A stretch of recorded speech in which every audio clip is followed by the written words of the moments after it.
الحمد لله رب العالمين والصلاة والسلام على أشرف الأنبياء والمرسلين نبينا محمد وعلى آله وأصحابه أجمعين. أعوذ بالله من الشيطان الرجيم. بسم الله الرحمن الرحيم. هل أتى على الإنسان حين من الدهر لم يكن شيئا مذكورا إنا خلقنا الإنسان من نطفة أمشاج نبتليه فجعلناه سميعا بصيرا إنا هديناه السبيل إما شاكرا وإما كفورا إنا أعتدنا للكافرين سلاسل وأغلالا وسعيرا. اس سورہ کا نام ہے سورۃ الدہر. دہر کے معنی ہوتا ہے زمانہ. اس میں پہلے ہی آیت میں ایک لفظ ہے من الدہر اور اسی لفظ دہر کو اس سورہ کا نام دے دیا گیا. اس سورہ کا دوسرا نام ہے سورۃ الانسان. لفظ انسان بھی اس سورہ کی پہلی آیت میں آیا علی الانسان. اس مناسبت سے اس سورہ کا نام سورہ انسان ہے. یعنی سورہ انسان بھی اس کا نام ہے اور سورہ دہر بھی اس کا نام. یہ سورہ مکی ہے اور مضمون سے اندازہ ہوتا ہے. یہ سورہ مدنی ہے اور مضمون سے اندازہ ہوتا ہے کہ ابتدائی دور میں اس سورہ کا نزول ہوا. اس سورہ کا مرکزی مضمون ہے جزا اور سزا کا تذکرہ. لیکن جزا کا پہلو غالب ہے. جزا سے مطلب گناہگاروں کو ان کے گناہ کے بدلے میں سزا دی جاتی ہے. نیکوکاروں کو ان کے نیک عمل کے بدلے میں جزا دی جاتی ہے. دونوں کے معنی بدلہ ہی ہوتا ہے. اچھا بدلہ کے لیے جزا کا لفظ استعمال ہوتا اور برا بدلہ کے لیے عام طور سے سزا کا لفظ استعمال ہوتا ہے. هل أتى على الإنسان حين من الدهر لم يكن شيئا مذكورا.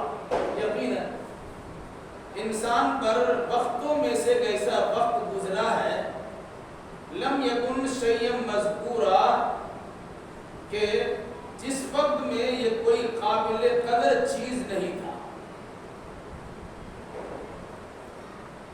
انسان دنیا میں بڑا اتراتا ہے, تکبر و غرور کرتا ہے, اپنے خالق کو پہچاننے کے بجائے اس کی نافرمانی کرتا ہے, اللہ کی نعمتوں کا شکر ادا کرنے کے بجائے ناشکری کرتا ہے, اللہ کے بندوں پر احسان کرنے کے بجائے ظلم و ستم کرتا ہے, اپنے آپ کو چھوٹا بنا کر رکھنے کے بجائے اپنے آپ کو بڑا بنا کے پیش کرتا ہے. ایسے انسان کو یاد دلایا گیا. کیا یاد دلایا گیا؟ کہ انسان پر ایک ایسا زمانہ بیتا ہے جس زمانے کا تذکرہ کرنا وہ مناسب بھی نہیں سمجھتا. یہ انسان ایسے حالات سے گزرا ہے جن حالات کا تذکرہ کرنا بہتر انسان نہیں سمجھتا ہے. فرمایا یقیناً انسان پر وقتوں میں سے ایک ایسا وقت گزرا ہے لم یکن شیئا مذکورا جس میں وہ کوئی قابل قدر یا قابل ذکر چیز نہیں. پھر اس کی تھوڑی وضاحت ہے. انا خلقنا الانسان من نطفة امشاج نبتليه فجعلناه سميعا بصيرا. اس کی تفسیر یہ ہے کہ ہم نے انسان کو مخلوط نطفہ سے پیدا کیا, ملے جلے منی کے قطرات سے پیدا کیا نبتلیہ تاکہ ہم انہیں آزمائیں. وجعلناه سميعا بصيرا تو ہم نے اسے دیکھنے والا اور سننے والا بنایا. انسان کی پیدائش پہلا مرحلہ, اس کے بعد کا مرحلہ. ایک مرحلہ ایسا گزرا ہے جب سب سے پہلے حضرت انسان کو پیدا کیا, حضرت آدم علیہ السلام کو پیدا کیا. مٹی میں پانی ملا دیا گیا اور برسہ برس تک چھوڑ دیا. اس پانی میں مٹی سڑتی اور گلتی رہی, بدبودار مٹی ہو, کیچڑ بنی. کوئی انسان کبھی کیچڑ کا تذکرہ کر سکتا ہے؟ انسان کو یاد دلا کہ اسی کیچڑ سے پیدا ہوئے ہو جس کی در میں بدبو بھی ہے. بہت دن تک پانی میں کیچڑ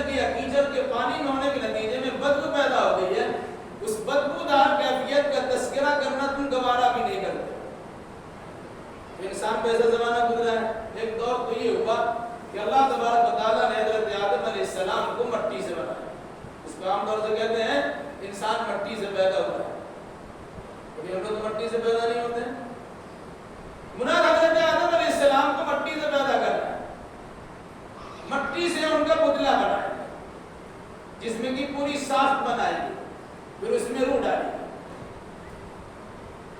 پھر حضرت آدم علیہ السلام کو جنت میں رکھا گیا، تنہائی محسوس کر رہے تھے، تو ان کی خرابت کو، تنہائی کو دور کرنے کے لیے انہی کے پسلی سے، اور بعض تفسیر رات کی روشنی میں ان کے بائیں پسلی سے حضرت حوا کو نکالا۔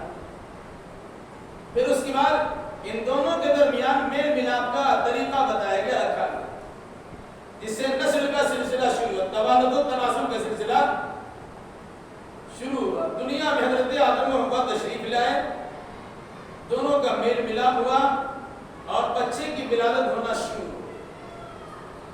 تو پہلے انسان کو اللہ تبارک و تعالیٰ نے مٹی سے پیدا کیا، پھر اس کے بعد انسان کو ماں باپ کے میل ملاپ سے پیدا کیا۔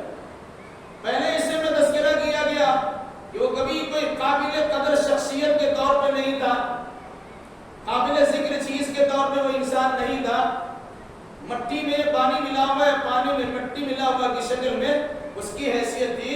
تو اللہ تبارک و تعالیٰ نے ایک بہترین شکل و شباہت میں ڈالا، ایسی شکل و شباہت کہ لقد خلقنا الانسان فی احسن تقویم، ہم نے انسان کو سب سے بہترین صورت میں پیدا کیا۔ دنیا میں جتنی مخلوقات ہیں ان تمام مخلوقات میں سب سے بہتر شکل و صورت حضرت انسان کی۔ لیکن اس بہترین شکل و شباہت سے پہلے اس کی کیفیت کیا تھی؟ کیچڑ کی تھی، جس کا تذکرہ کرنا انسان مناسب نہیں سمجھتا۔ اس کے بعد پھر جب ماں باپ کا میل ملاپ ہوتا ہے اور ان دونوں کے جنسیات کی تکمیل کے ساتھ ساتھ مادہ منویہ کا اخراج ہوتا ہے، منی کے قطرات نکلتے ہیں، دونوں کا پانی ملتا ہے، اور رحم مادر کی گرد میں پانی گھومتا رہتا ہے۔ رحم مادر کا حصہ کھلا، وہ پانی اندر دبک گیا، جو ٹھہر گیا اسی ٹھہرنے کی بنیاد پر اللہ تبارک و تعالیٰ انسان کو جنم دیتا ہے، بچے کی شکل پیدا ہوتی ہے۔ کہا اِنَّا خَلَقْنَا الْإِنسَانَ مِن نُطْفَةٍ أَمْشَاجٍ، ہم نے انسان کو ملے جلے نطفے سے پیدا کیا، مرد کا اور عورت کا دونوں کا نطفہ ملتا ہے تو بچہ جنم لیتا ہے۔ کیوں پیدا کیا؟ نبتلیہ، تاکہ ہم انسان کو آزمائیں۔ اس سے پہلے سورہ ملک میں یہ بات آ چکی ہے کہ خلق الموت والحیات لیبلوکم ایکم احسن عملا، اللہ نے موت کو بھی پیدا کیا اور حیات کو بھی پیدا کیا تاکہ آزمائے کہ تم میں سے کون انسان اچھا عمل کرتا ہے۔ وہ موت بھی ایک مخلوق ہے اور حیات و زندگی بھی ایک مخلوق ہے۔ دنیا میں اللہ تبارک و تعالیٰ نے انسان کو پیدا کیا ہے، مختلف قسم کے مراحل سے گزارا ہے، پھر اس لیے نبتلی، تاکہ ہم اسے آزمائیں۔ جس بات پہ آزمائش ہے اس کے ساتھ فرمایا فَجَعَلْنَاهُ سَمِيعًا بَصِيرًا، پھر ہم نے اسے سننے والا اور دیکھنے والا بنایا۔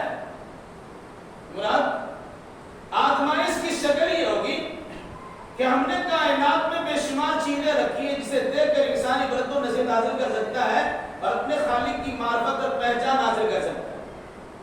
اور اگر وہ اپنے ذریعے سے راستہ نہیں معلوم کر سکتا تو اللہ تبارک و تعالیٰ نے قوت سماعت دی ہے، سننے کی طاقت دی ہے، کسی سنانے والے کے ذریعے سن کر کے وہ معلوم کر سکتا ہے کہ میرا رب کون ہے، میرا خالق کون ہے، میرا پروردگار اور پالنہار کون ہے۔ فرمایا کہ انسان کو ہم نے پیدا کیا ہے مخلوط منی کے نطفے سے، نطفہ منی سے، قطرہ سے، تاکہ ہم اس کی آزمائش کرے، پھر ہم نے اسے سننے والا اور دیکھنے والا۔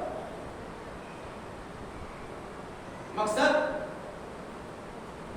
جو انسان دنیا میں اتراتا ہے، کرتا ہے، تکبر و غرور و پندار و گھمنڈ کرتا ہے، اسے بتایا گیا اپنی تخلیق پہ غور کرو، تمہاری حیثیت کیا ہے، اور ابھی بڑی بڑی بہت بات کرتے ہو، لمبے لمبے ہانکنے شروع کرتے ہو، اللہ کی دھرتی بتراتے اور تکبر کرتے ہو، لیکن اپنی ماضی اور اپنی تخلیق کے مادہ پہ غور کرو تو پتہ چلے گا کہ تم اس لائق نہیں کہ تکبر کر سکتے۔ وہ تو بہت بڑی دور کی بات، ایک انسان تھوڑی دیر کے لیے باتھ روم میں آتا ہے، ٹوائلٹ میں بیٹھتا ہے، کتنا مجبور محض ہوتا ہے، وہاں بیٹھ کے انسان غور و فکر کرے تو پتہ چلے گا کہ ہم کتنا مجبور محض ہے۔ اگر پیشاب رک کیا لاکھوں روپیہ خرچ کر کے پیشاب جاری کراتا ہے، اور اگر بار بار پیشاب ہونا شروع ہو جائے، سلسل بول کی بیماری مبتلا ہو جائے، تب بھی انسان لاکھوں روپے خرچ کرتا ہے کہ میرا پیشاب رک گیا. کسی انسان کو اس حالت میں کیسے آتی ہے؟ بار بار دست آنا شروع ہوتا ہے تب بھی حیران و پریشان ہوتا ہے, اور کسی کا وہ رک جاتا ہے اس کے لیے حیران و پریشان ہوتا ہے. کتنی پریشانی مول لیتا ہے. اس وقت میں انسان غور کرے گا اس کے سوا کوئی وہاں سوچنے والے ہے. اس لیے ہندو میں اس کو کہتے ہیں شوچالیہ, تو سوچنے کی جگہ ہے. آدمی سوچ کے دیکھے ہمارا بدن کیا ہے, ہماری پوٹینشیل کیا ہے, ہم کیا بڑا ہیں اور کس قسم کے انداز ہمارے ساتھ. کیا فرمایا؟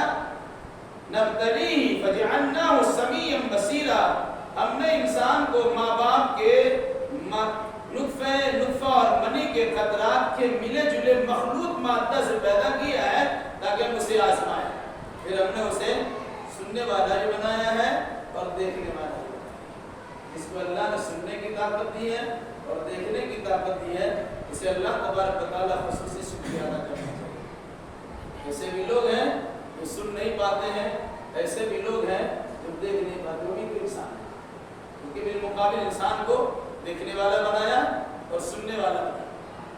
یہ دو ذرائع ہیں جس کے ذریعے سے انسان راستہ معلوم کرتا ہے. اور ایک تیسرا اہم ذریعہ ہے دل بنایا, دل و دماغ بنایا. اس لیے قرآن میں تینوں چیزوں کا تذکرہ کیا ہے.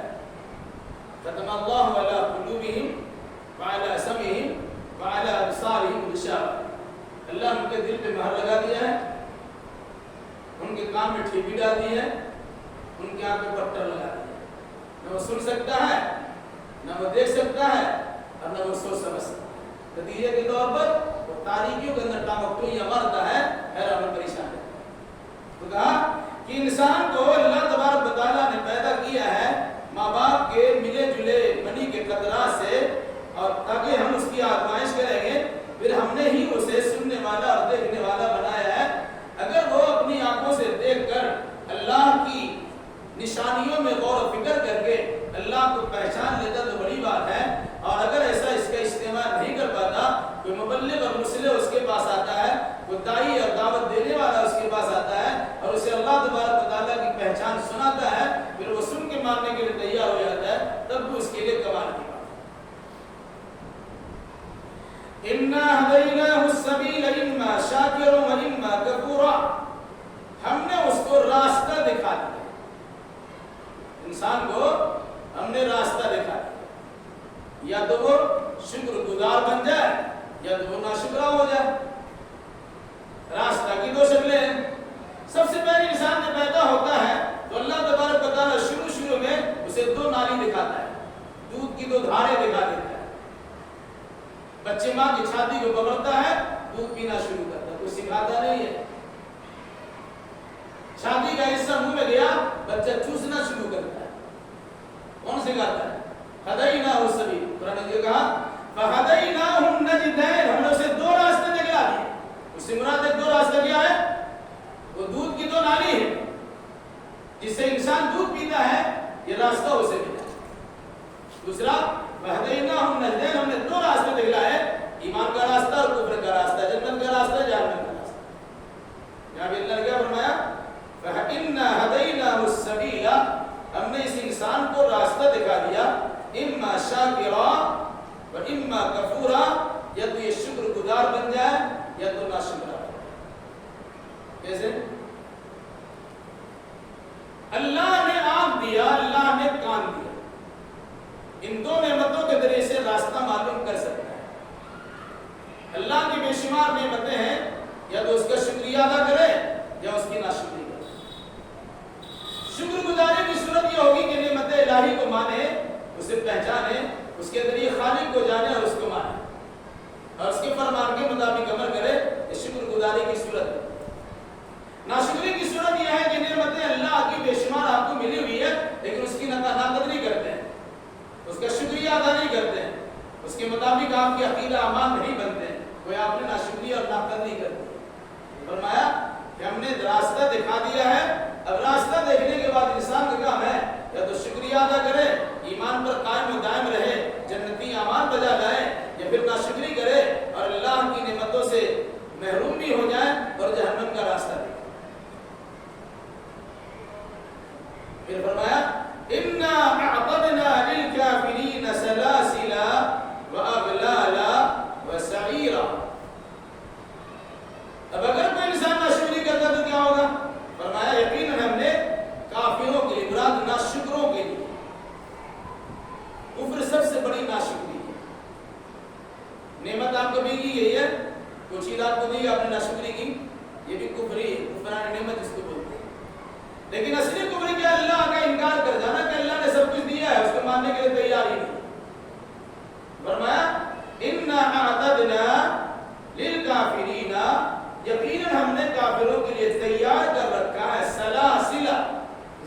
زنجیریں، وَأَغْلَالًا اور توق، وَسَعِيرًا اور دہکتی ہوئی آگ۔ انسان جب مجرم بنتا ہے کبھی اس کے ہاتھ کو جکڑ دیا جاتا، کبھی اس کے گردن میں پٹا لگا دیا جاتا اور جیل کی سلاخ میں ڈال دیا۔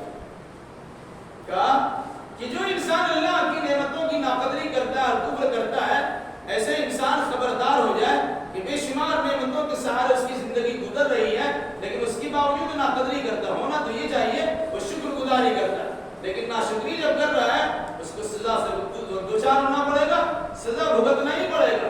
اور سزا کی شکل کیا ہوگی؟ یا تو اسے زنجیر میں جکڑیں گے یا اس کے گردن میں توق ڈالیں گے، دونوں شکل میں اسے جہنم میں پھینکیں گے، جہاں دہکتی ہوئی آگ ہے اور دہکتے بن رہے ہیں۔ ان الابرار یشربون من کاس کان مزاجها کافورا۔ قرآن مقدس میں انسان کے دو نظریوں کا تذکرہ بطور خاص کیا ہے، یا تو انسان مومن ہوتا ہے یا انسان کافر ہوتا ہے، یا انسان جنتی بنتا ہے یا انسان جہنمی بنتا ہے۔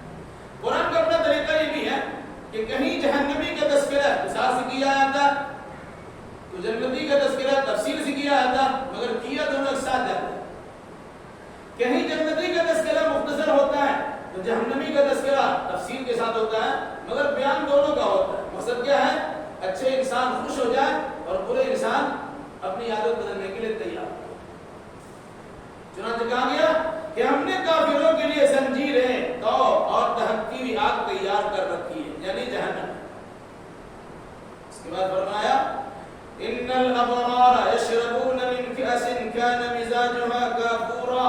یقیناً نیک لوگ، ابرار بر ان کی جمع مطلب نیک لوگ، یشربون پیئیں گے، من کاس کان مزاجها کافورا۔ کاس اس گلاس کو کہتے ہیں جو شراب سے بھرا ہوا، جسے کہتے ہیں لبریز جام، جس میں قطرہ کے داخل ہونے کی گنجائش نہ ہو۔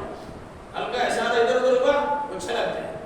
چھلکتا ہوا پیالے کو عربی میں کاس سے تعبیر کیا ہے، کہا یشربون من کاس، یہ ایسے چھلکتے ہوئے جام کے پیالوں سے پیئیں گے، کان مزاجھا کافورا، جس میں کافور کی ملاوٹ ہو۔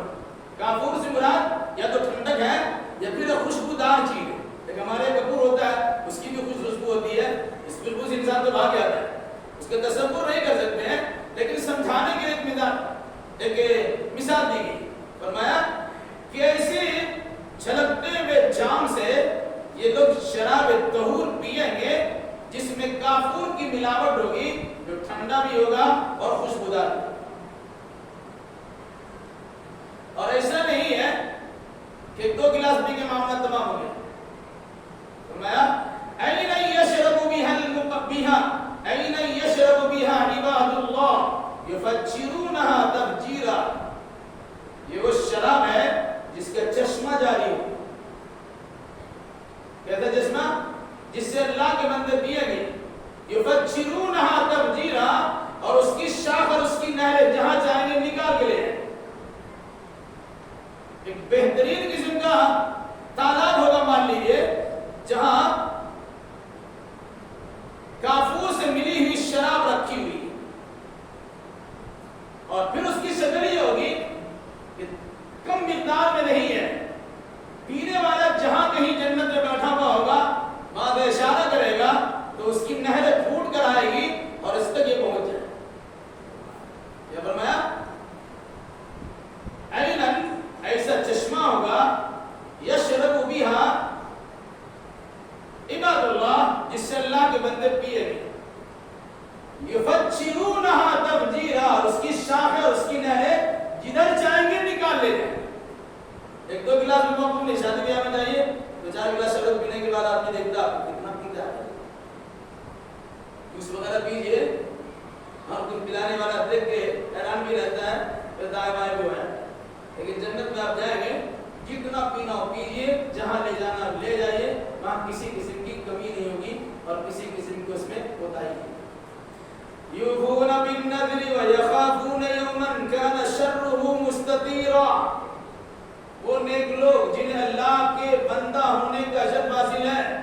ان کے چند صفتوں کا تذکرہ قرآن مقدس کی سورہ میں ہی لایا کہ اس طرح کیا گیا یوفون بالنذر، یہ لوگ نذر پوری کرنے والے ہوتے ہیں، جو منت مانتے ہیں اسے پورا کرتے ہیں۔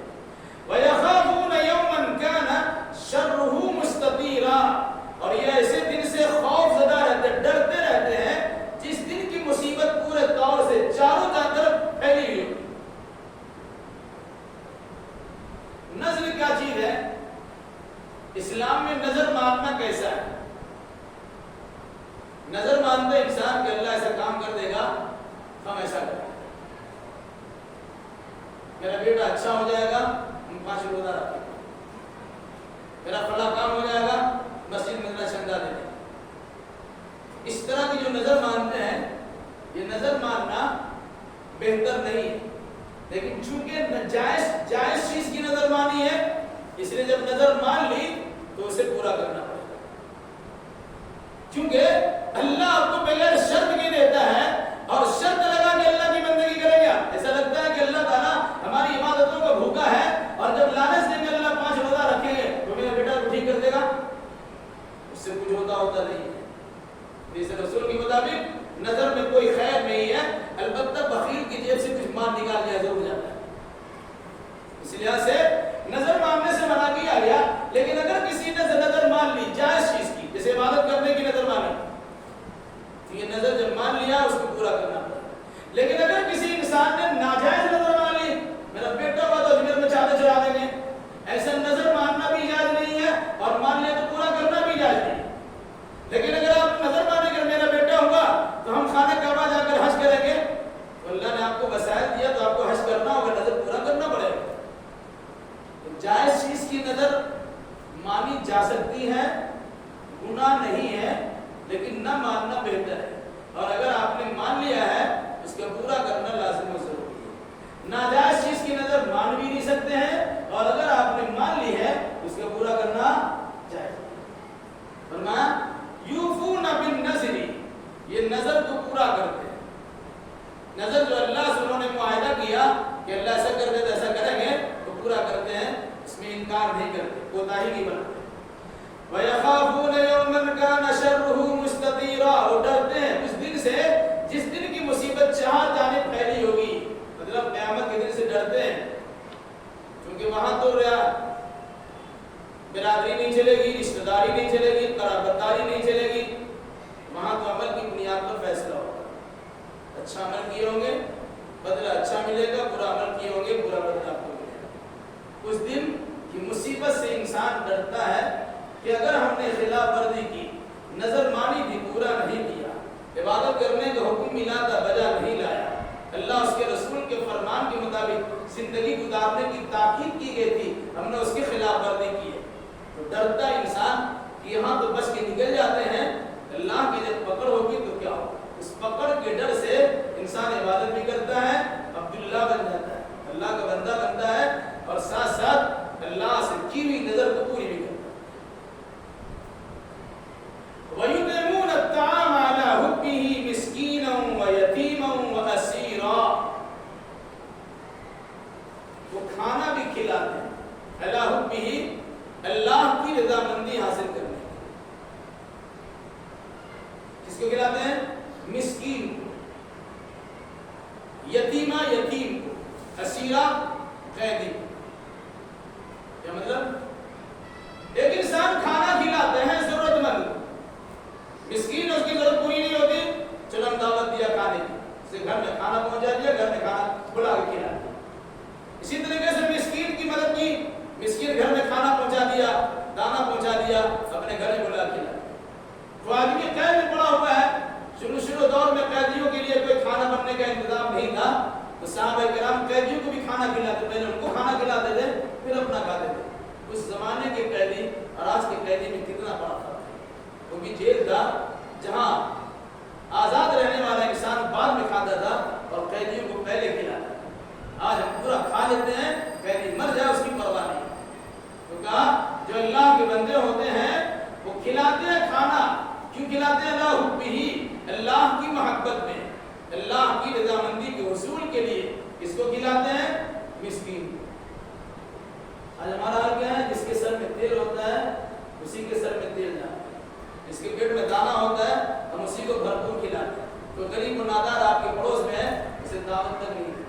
اسی لیے کہا گیا شر الطعام طعام الولیمہ، ولیمہ کا سب سے برا کھانا وہ کھانا ہے کہ جس میں غریبوں کو بلایا نہ جائے، امیروں کو بلایا جائے۔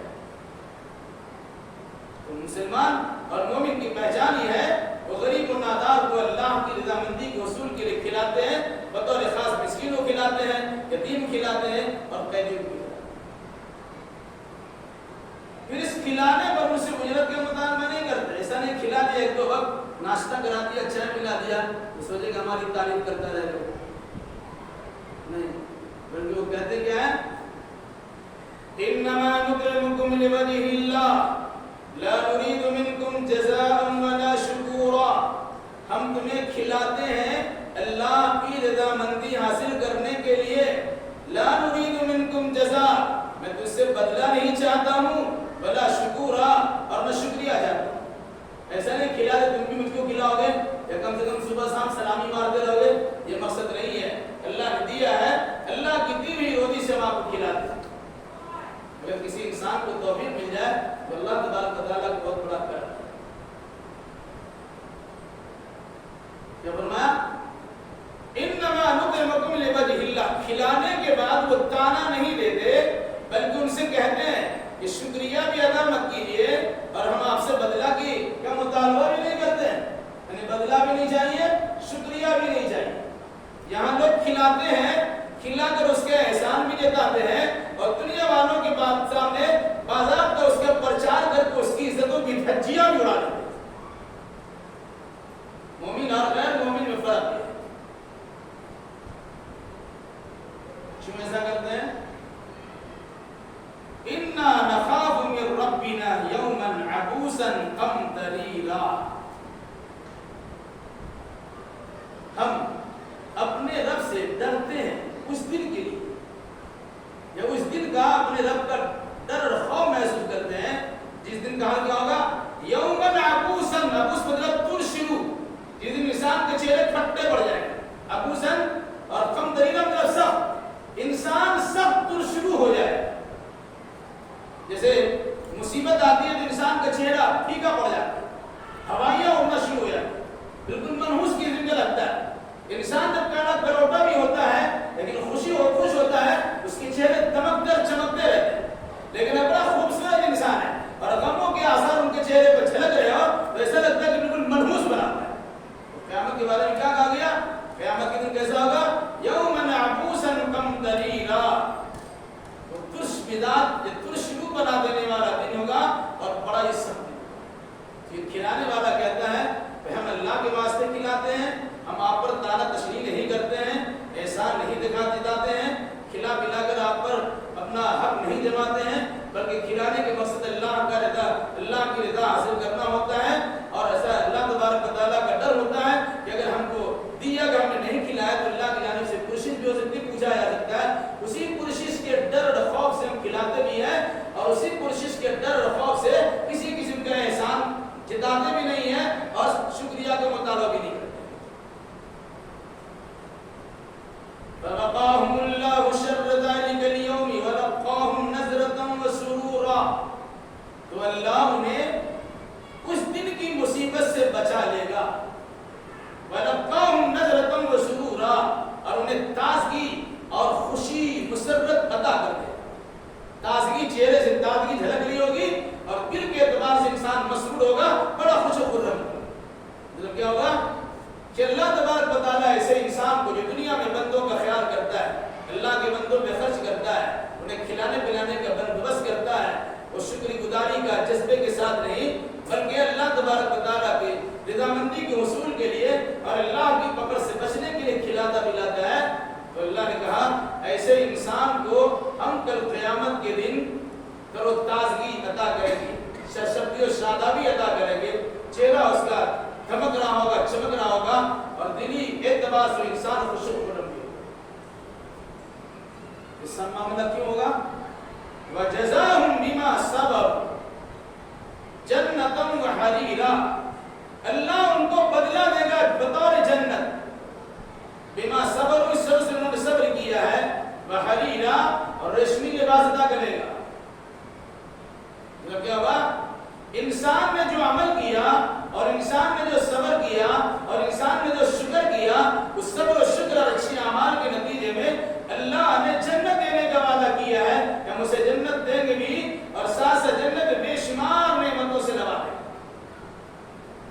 کیا ہوا؟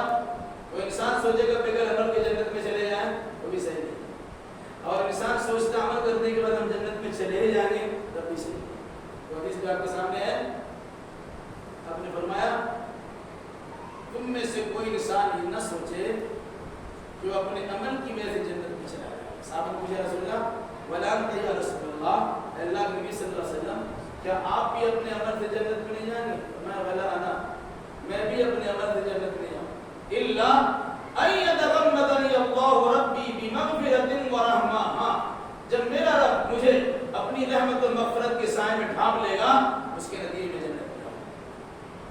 تو انسان سے عمل کا مطالبہ عمل کیجیے گا جنت ملے گا، لیکن عمل کرنے کے بعد سوچا عمل کر لیں جنت میں جائیں گے ہی، جب تک اللہ تبارک و تعالیٰ کا فضل نہیں ہوگا، اللہ کی رحمت نہیں ہوگی، اللہ کی مہربانی نہیں ہوگی، اللہ کی مغفرت نہیں ملے گی، جنت میں نہیں۔ کیوں؟